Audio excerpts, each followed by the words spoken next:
Cassius, IFL TV, MTK Global. We're at the MTK MMA first debut show here at the O2. I'm joined by Two Tanks. Are you still Two Tanks? Still Two Tanks. I want to change it soon though. I feel like Two Tanks. Is that the old OD? That's the old OD.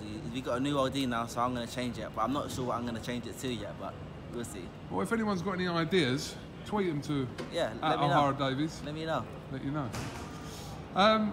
You're in action next weekend in Leeds on the undercard of Warrington and Selby. Let's just kind of get you started. It's been a while. I ain't fought in about 7 months now. You know, after a while, like at the start, you know, I was more enjoying my food, enjoying the break, and then I was meant to fight on the 14th of April. That got moved, and I said to Frank, listen man, you guys got to sort out something.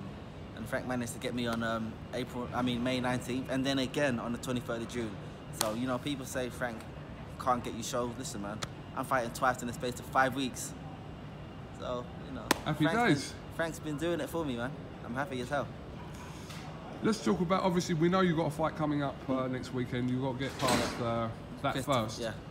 But then a huge fight for you on the Billy Joe Saunders and Martin Murray card against Josh Lever, which is a great matchup between you two. Talk to me about that. A lot of people say it's a massive fight, but fighters are meant to take big fights. Yes, I got beat last year, but then I fought Tom Farrell straight away, who was 13-0 for the WBA international title. Now, you know, I don't want to fight these bums. I'm not in this game to fight no bums. Listen, man, put me in there. I could get beat. I don't care. Get me the best guy you got, because I believe that I've got it in me to be champion and to be the best. As long as my camps are good, I can beat these guys. So I ain't going to be afraid to fight anyone. A lot of these fighters are out here, you know, and they want it to be all planned, all planned. I want to go down this route and go down that route. Can I swear? Yeah. Fuck all that shit. Listen, man, tell me who's the champion right now and tell me who's got what belt and let me fight him. I know that a lot of people would disagree with my mindset. You know, a lot of coaches and managers and fighters are all about taking the right steps and don't want to fight this guy or go down this route. Fuck all that shit. Fuck all that shit. Listen, man, if I'm a fighter, I'm a fighter. Get me whoever you got. If you're a fighter and you believe that you have it in you to be the best, then prove it. I've got a new coach now, a new team. I'm a lot happier and I'm a lot better. My sparring's been 10 times even better than it was in the past. The same people that I used to spar in the past that I spar now, and everyone can see a big difference. So now it's all about going in the ring on fight night and just pulling off the same things that I've really been doing in my sparring sessions. Obviously, there's some fighters out there, Ohara, that don't believe that you should be mentioned in the same breath as them. Example? For example, Flanagan. Listen, man, don't mention that guy in the same sentence as me. Who the hell knows him? Listen, I was looking at his box rec earlier, yeah? He's 33-0. He's fought one guy that hasn't been beaten. Everyone he's fought has been beat, apart from one guy. That shows you he's putting his old boxing career fighting all these bums, journeymen, average fighters. He ain't fought anyone good. And anyone good that he has fought has been either past their time, past their prime. He's fought one undefeated fighter in 33 fights. Listen, man, everyone going on. Yeah, I think he's a great fighter. He's a really good fighter, but he ain't had any massive fights. He ain't fought anyone of any current significance. That's why he can't sell any tickets. He will forever be an undercard fighter. He was a world champ at lightweight, and he'll beat this guy he'll beat this guy that he's got next. I sparred him years ago in the States. Tommy Flanagan would win his next fight, but he will forever be an undercard fighter. No matter how many world championships he wins, and no matter how much fights he wins, he's an undercard fighter, and that's all he will ever be. Yes, he has achieved more than I've achieved in the ring. But listen, man, when you talk about super lightweight, I don't see anyone even mention his name. Everyone talks about me, even though I've lost. It's still my name in everyone's mouth. So I just, you know what I mean? I've just got that effect. And I fight big names. I'm not calculating. I want to fight this guy because he lost his last fight. He's all past his time. He fought 33 fights like that. With me, I'm different. I'm different. I don't care if you're unbeaten. Taylor, before I fought Taylor, even though he has less fights than me in a pro, he's an Olympian. He think he won a gold in the Commonwealth Games, so he's done so much in the amateurs. I was like, I don't give a fuck what he's done. Let me fight him. Josh Levers won the ABAs twice, I think. He's had 80 fights as an amateur, and you know I'm gonna take him on as well. I'm gonna take him on. My training camp's gonna be it's good. No, I'm really in camp for him anyway, because even though I'm fighting next week, I'm gonna blast this bum out in a few rounds. Josh Levers the guy that I'm in camp for now, and I've been training for him. So you know, you guys are gonna see a new OD. Alright, there's talk of the potential World Boxing Series being at your weight. If it is that something you would consider? Yeah, it is something I would consider, but at the moment I think my main focus right now is just about winning this next fight in Leeds and then Josh Lever. I've learned in boxing, don't look too far ahead. I feel like that's what I've done in the fight that I lost.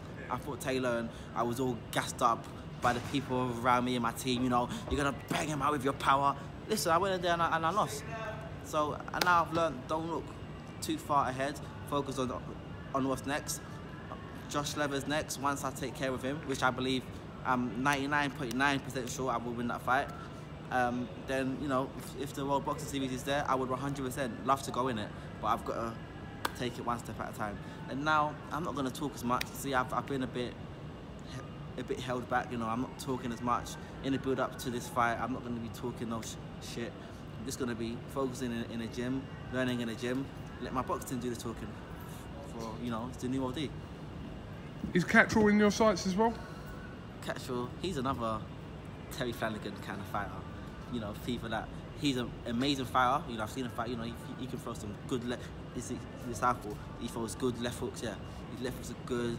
Yeah, his backhands are good, but he's not relevant. Who the fuck knows him? Cattrall, I think he won the British, which I think he won it outright, and he's vacated it now, fighting for the WBO European route. Terry Flanagan's gonna have that world title. So what we got? We got the battle of the two most irrelevant fighters in boxing. Amazing, right? Put that show up in your course, it will sell 10 tickets. Put that show anywhere you want, it will sell 10 tickets. That is an undercard fight. But Terry Flanagan's an amazing fighter. Cattrall's an amazing fighter, but they're not relevant. Boxing is about knowing how to sell yourself inside the ring and out. Remember that time when we done an interview for iFilm, when we were done it after our being at the BT Tower? After 24 hours, Terry Flanagan got 2,000 views, Cattrall got 4,000 views, I got 77,000 views after 24 hours. So that shows you, you know, they might have the unbeaten records, but I got the numbers. That's why I started to Frank Rowan, and I'm really being pushed more than all these guys. I'm being pushed more by Frank Rowan than all these guys, and they're jealous. They're jealous. So, you know, I've got nothing against them, but what I'm saying is facts. I'm saying that they're both amazing fighters. I'm not doubting that. They are both amazing fighters, but they can't sell a ticket. I'm not looking at these guys on my side. I fight Terry Flanagan and get paid what? Fucking £2,000. I fight Cattrall and get 2.5K. I fight a journeyman that will sell more than those guys. But you know, if Frank Rowan wants to make that fight happen and he's ready to pay big dough, then the fight can happen. Just going back to that interview, obviously, that you did on IFL TV at the BT Tower. Obviously, it was headlined by you saying that you wanted David Haye to knock out Tony Bellew. Yeah, I think that's a lighter version of what you actually said. That didn't actually happen. Yeah. So I think it was an amazing fight. I think it was a good fight. I feel like David Haye didn't need to come back. I think he's injured still. We could see from the first round he's still injured. Not taking away anything from Tony Bellew. I think he fought an amazing fight. If David Haye's injured, it's not Tony Bellew's fault. He can only be his best, go in there and do what he does best. And you know, I wanted Haye to win the fight, but Tony Bellew fought a good fight. He fought an amazing fight, and you can't take anything away from him. Outside the ring, I think he's a bit of a prick, but in the ring, listen, man, the guy can fight. What is that? Just because of from when you fought Derry Matthews and he fought? Not even that. David Haye the first time. After what happened, and I got thrown under. No, actually, Tony Bellew actually had my back. He said that I'm a gobshit, but he knew that I didn't. He sent a tweet saying that he knows that I didn't mean what everyone said that I meant, but I'm still a gobshit. So you know, I'm like, that's an insult and say something. And a little bit of a defence to you as well. Yeah. So I don't. But really, that's old news anyway. That's old news now anyway. Yeah. So yeah, we're at the MTK MMA show. Is that something you would consider doing? Listen, man, I'll take on any of these guys. I mean, they're watching them. These guys, you know, they look small, quite fragile.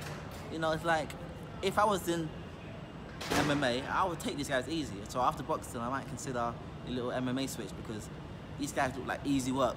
So if the money in this is like the money in boxing, listen, man, Conor McGregor, where you at? Where you at, Conor? Where you at? But listen, man, but real talk, yeah. Do you think you could be a name in MMA? 100%. 100%. How big are we talking? I reckon I'll be massive. Yeah. I'll be a bigger name in MMA than I am in boxing. And yeah. I'm not a massive name in boxing yet, but I'm working my way up. I'm working my way up. Which other amateur boxer, which other pro now that's had 18 fights as an amateur? As an amateur, I had 18 fights. I didn't fight, ABAs. I didn't do any of that shit. I turned pro. I've had 70 fights as a pro. Who has had as least amateur fights as I had and a pro that's more known than me? Who that's done what I've done as a pro? No one. None of these guys. None of these guys. But listen, man, those ring girls in this boxing show are the best ring girls in the world. MTK have got the best ring girls I've ever seen in my life. You know what? I was started watching the boxing show. Watching this show. I'm started watching all the fights, and then I caught myself looking at the ring girl, and I missed a fight. I was looking at the ring girls, and I missed a fight. Listen, these ring girls are top notch. Come out to these MTK shows. If you're not here to see the fights, listen, man, come here to see their girls, because their girls are like 10 out of 10. And I can say that because I'm a single man now, so. All right, well listen, Ohara, thank you very much for this little bit of a winged interview around the back of the O2 today. As I've had some camera issues, as you know. Yeah. We'll definitely catch up with you in Leeds this 100%. Week. And yeah. But no, watch this here forever. I've been practicing this new thing. What that Lemachenko does here. See, he does this thing where he goes. Just put out at it in. All right. No worries. Peace. Thank you.